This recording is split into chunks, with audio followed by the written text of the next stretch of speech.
בימים אלה אנחנו מציינים שנה למלחמה הקשה שנכפתה עלינו.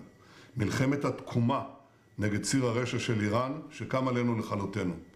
אנחנו נחושים מתמיד להבטיח את עתידנו, אנחנו נחושים מתמיד לנצח את אויבינו. בלבנון חיסלנו את נסראללה ואת בחיריו. חיילינו הגיבורים משמידים את הנשק, את המפקדות ואת מנהרות הטרור של חיזבאללה. הם נלחמים בעוצמה כדי להחזיר את תושבינו בצפון בבטחה לבתיהם. איננו נלחמים בעם הלבנוני. אנחנו נלחמים בשלוחת הטרור של איראן חיזבאללה שכבשה את לבנון. אני רוצה מכאן לפנות ישירות למזכ"ל האו"ם.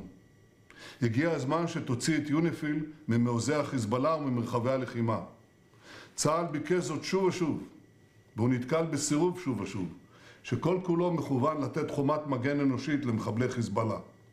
הסירוב שלך לפנות את חיילי יוניפיל הופך אותם לבני ערובה של חיזבאללה. זה מסכן גם אותם וגם את חיי חיילינו. אנו מצירים על הפגיעה בחיילי יוניפיל, ואנחנו עושים כל שביכולתנו כדי למנוע פגיעה זאת. אבל הדרך הפשוטה והמתבקשת כדי להבטיח זאת היא פשוט להוציא אותם מאזור הסכנה. Mr. Secretary General, get the UNIFIL forces out of harm's way. It should be done right now, immediately. לצערי, כמה ממנהיגי אירופה מפעילים לחץ במקום הלא נכון.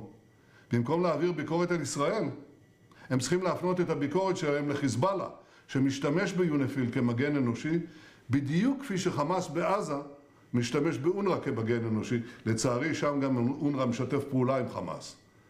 בעזה אנחנו ממשיכים לפעול בעומק השטח כדי לחסל את החמאס ולהביא לשחרור כל חטופינו. חיילינו האמיצים נמצאים עכשיו בלב ג'באליה, שם הם מפרקים את מעוזי החמאס.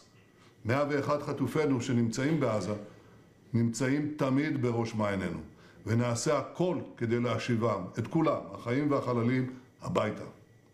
ביהודה ושומרון כוחותינו פועלים ללא הפסקה, גם ביבשה וגם באוויר, כדי לגדוע את הטרור באיבו. הטרור שם לא ינצח, כי לא ניתן לו לנצח.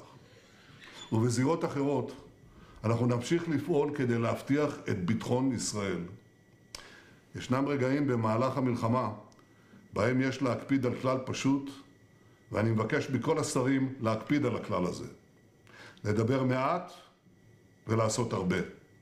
בעזרת השם, נעשה ונצליח. אזרחי ישראל, שנה טובה וגמר חתימה טובה לכולכם.